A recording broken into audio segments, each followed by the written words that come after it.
this is the immediate leg where price is, like, this is where price is happening right now. And this to me looks like a ending diagonal. And if you're not familiar with it, it's a term that's used in Elliott wave theory, and it indicates a potential reversal of an uptrend. What's supposed to happen with a ending diagonal is price is supposed to make its way back to, and I'm just going to model out what it's supposed to do. It's supposed to make its way back to the starting point of where it started. Hello. Happy Sunday to you. I hope you guys are doing well. I hope that you got to spend some quality time with your family and your friends. For those who are not in the U.S., today is Memorial Day. It's a day that we recognize those who have lost their lives in service, and it's a great day for remembrance and acknowledgement of the sacrifice that those have made on our behalf. So I have been with friends and family, and I came back tonight and was finishing up the rest of my charts and wanted to put together a video for you all based off of what I was seeing in the market. So I am going to take a look at GBPJPY. I'm going to do a multiple time frame analysis, and that is going to give me insight as to what's going on the higher time frame, what's going on the lower time frame, helping me to identify potential key areas where price has the potential to reverse. So I started out on the monthly. I'm going to go down to the weekly, and I'm going to identify my key levels of support and resistance. And so I did the monthly, right? I picked those out. I marked them off. And so I go down and I do the same thing on every frame. Now, if you're using like the automatic, if you're using the automatic, oh, wow. If you're using the automatic smart support, smart resistance, you may not come up with as many levels of support and resistance that I come up with. But I'm just eyeballing to make sure that what I've chosen is correct. And let me zoom in.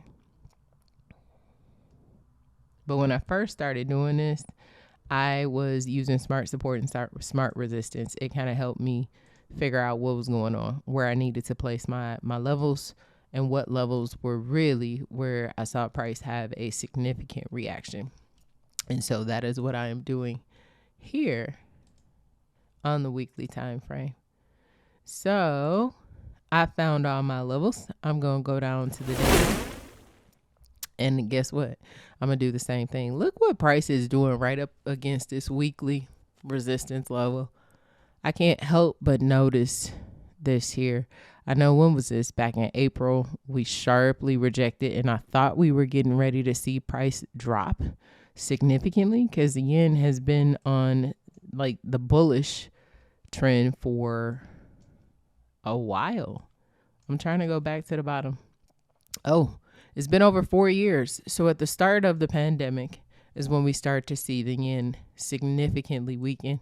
And so we are at a key level of resistance right now. Blue represents weekly for me. We're at 200, right up under 200.53.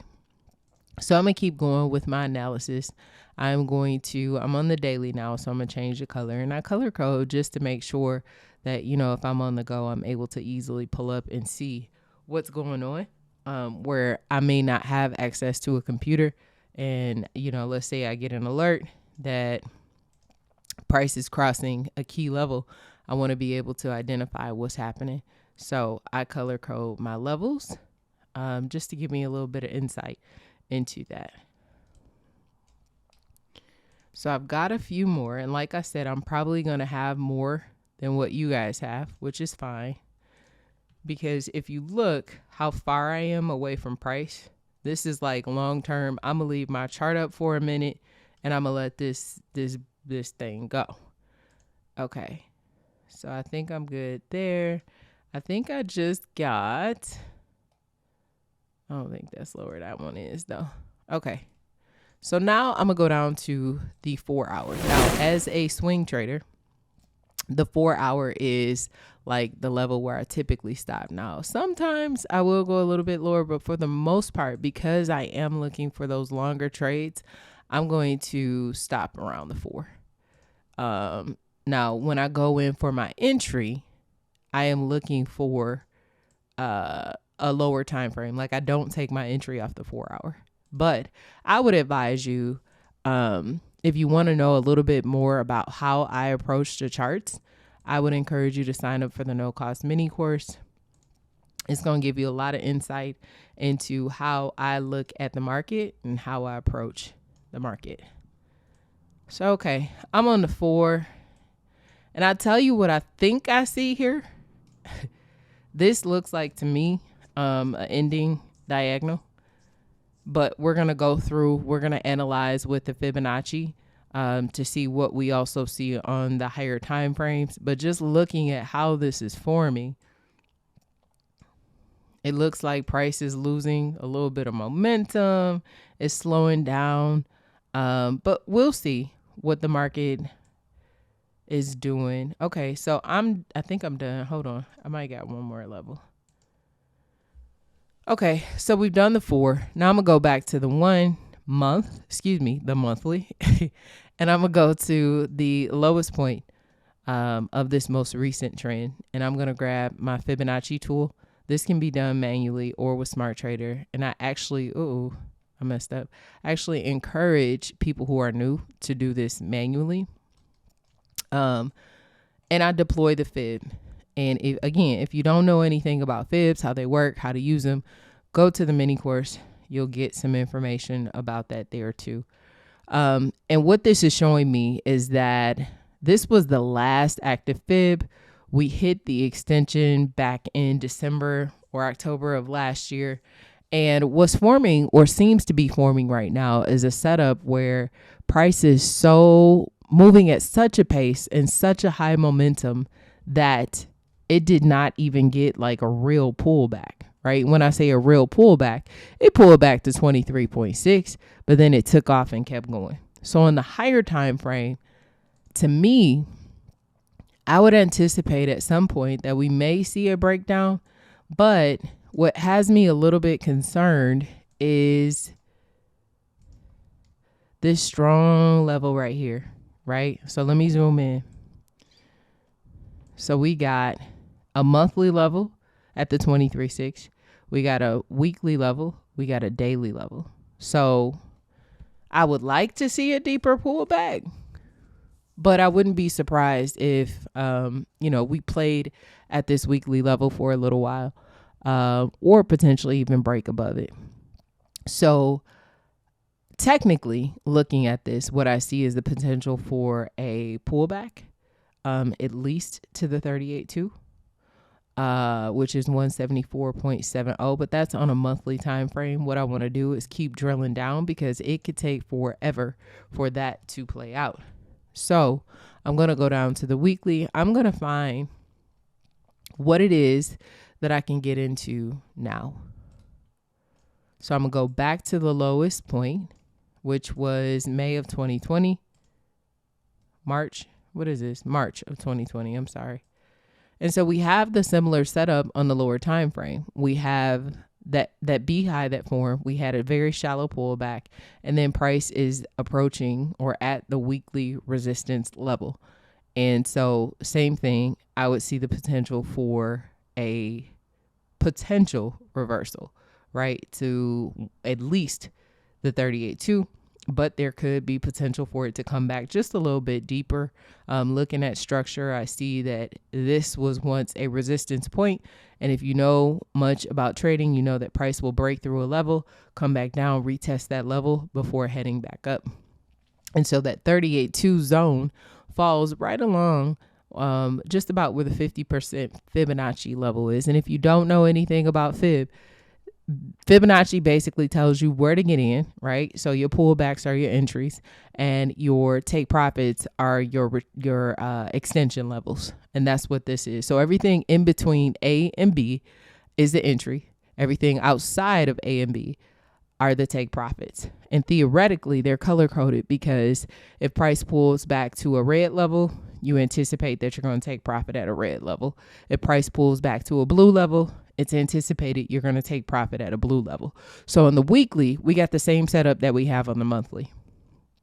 So I'm going to go down to the daily. And what I'm looking for is, how do I take advantage of a move right now? All right. Uh-oh. Am I messing up the charts? I think I am. And so what I'm trying to do is get to the lowest spot again, because that's going to give you the most accurate reading. I'm going to click below the last low. And same setup on the daily. Now, of course, this changes where our 38.2 is. It's a little bit past, but I would like to go from the higher time frame just because it's a little bit more conservative. You see the 38.2 falls in line. That's just a little bit, about 100 pips. What is that, 100 pips or 200? That's 200 pips deeper, almost 200 pips deeper than our original, which is at 174. 38.2 lines up with a daily support level. So same setup on the daily, right? Exact same setup. So now what I'm gonna do, because I can't do anything off the daily, while I'm looking at the higher time frame, it's simply informing me of what a price is doing on the higher time frame, so I know exactly, what to do on the lower time frame. So I am going to click below. That's not my low. Hold on. And this might be a good starting place, but I definitely want to do this right. And the system don't want to give it to me. This is 2020. Okay. That's the lowest point. So I'm going to click below the last low. Let that thing go. And this is good. So I need to go to the next low, which is going to be here. And then I go to the next. Like, this is literally the exercise that I go through to deploy fibs to make sure that I'm deploying in the right place. Because if you don't, you can get an error as far as the reading. And so I go through the exercise of doing this, even though I know 9 times out of 10 when I place it where it should be. It's good practice, right? So the reason these are no longer valid is because price has taken out the starting point of the fib. So we have an active setup, and you got the same thing on the 4 hour. So the fact that you have this same setup, right? Let me zoom. Oh, this won't let me zoom in the chart. Hold on, y'all. It won't let me zoom it in. Okay, so this is the active fib right here. The fact that you're getting the same exact setup as the higher time frames is clue to me that this may be what I think it's going to be, the higher term setup. So I'm looking at this, and what I'm looking at is this right here. Like, this to me, let me see if I can zoom in. This is the immediate leg where price is, like, this is where price is happening right now. And this to me looks like a ending diagonal. And if you're not familiar with it, it's a term that's used in Elliott wave theory, and it indicates a potential reversal of an uptrend. And so if you know anything about Elliott wave, and if you've gone through the mini course, if you've gone through my course, you see that I pull just a little bit of Elliott wave into my analysis, what makes sense for me. And looking at this, you have your 5 waves. So let me pull out the little tool that they have here. So you have your 5 waves. I'm looking at the bottom of the last push and pull back. So you have your first here, your second, your third, your 4th wave, your 5th, and it looks like we're ending right now, right? And so what's supposed to happen with a ending diagonal is price is supposed to make its way back to and I'm just going to model out what it's supposed to do. It's supposed to make its way back to the starting point of where it started. So this ending diagonal started at 191 point, let's call it 4.5.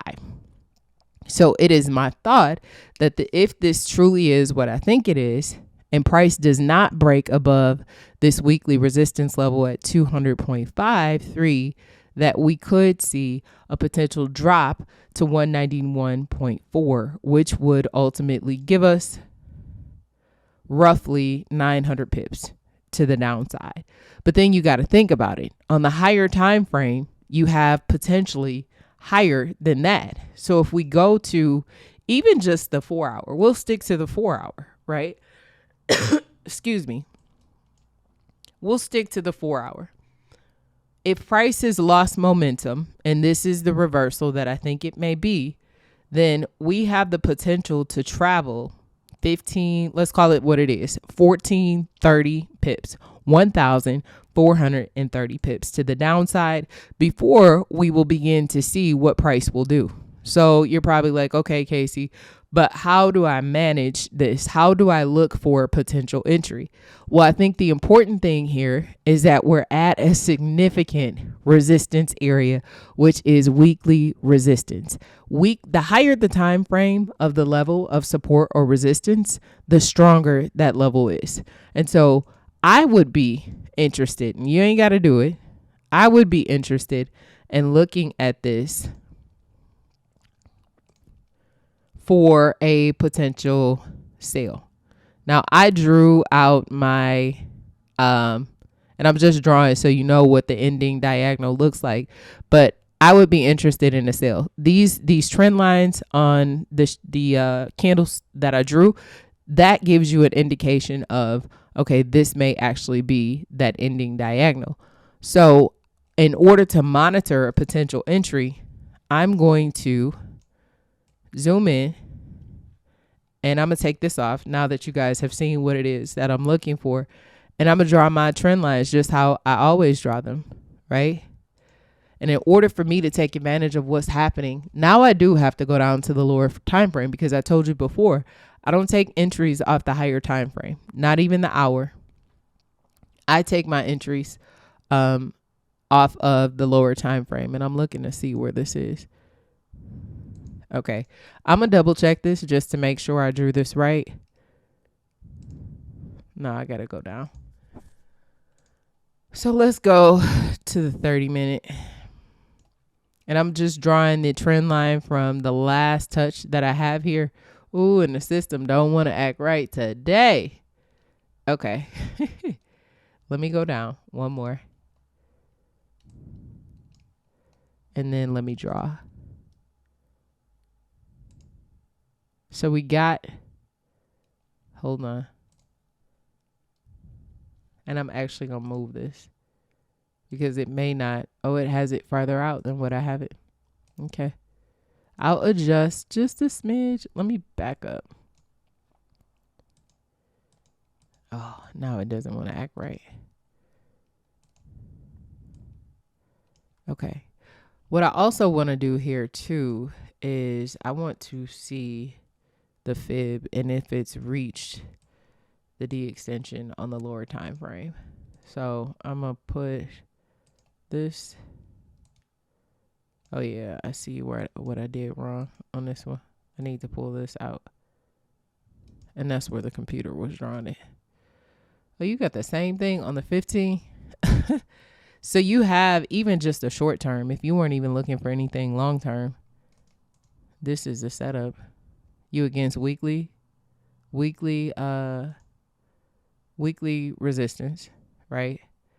And I see the potential if price pushed up, tested this weekly area, and then dropped even just to this 38.2, but it has the potential to come even further if this is excuse me, if this is not the breakdown that I think it is. And that would still even give you just short term. You're talking 75 to potentially 100 pips.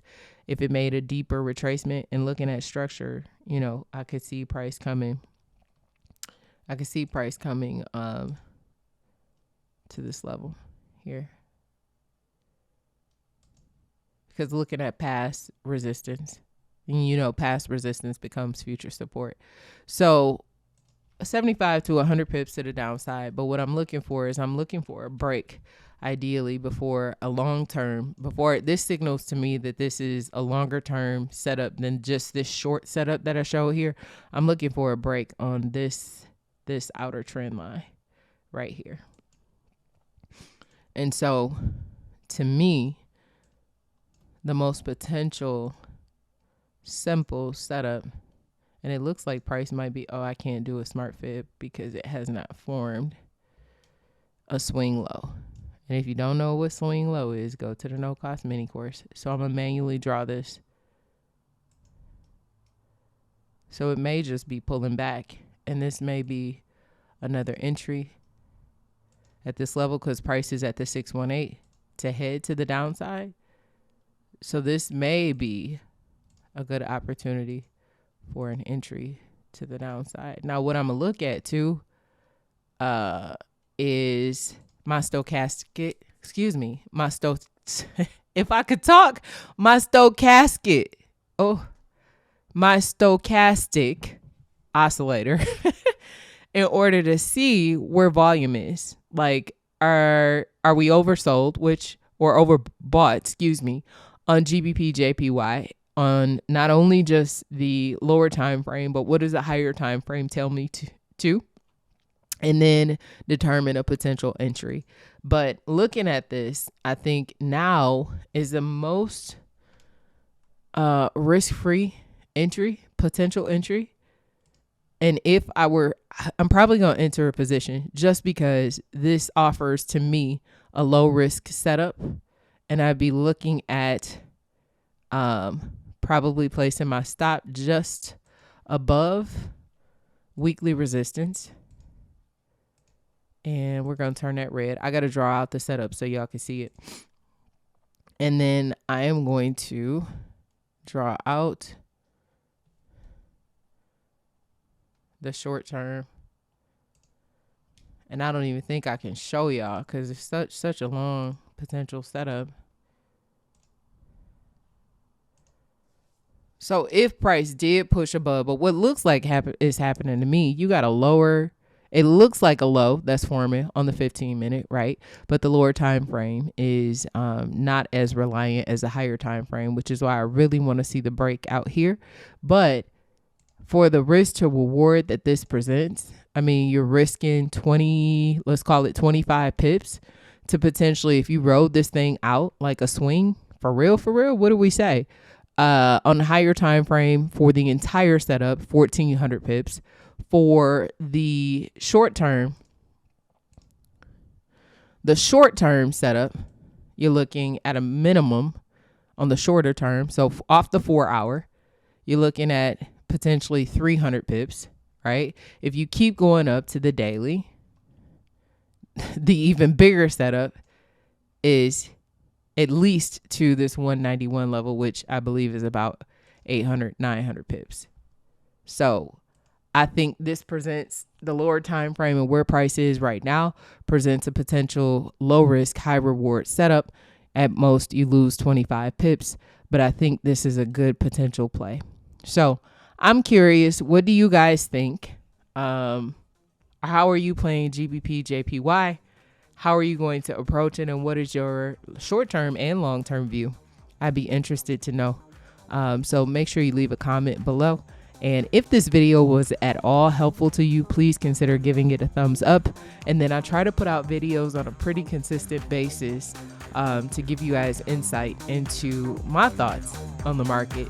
And then if you know somebody who's trying to learn how to trade and you're like, okay, what she's saying makes sense, share the video with them. It might be helpful to them too.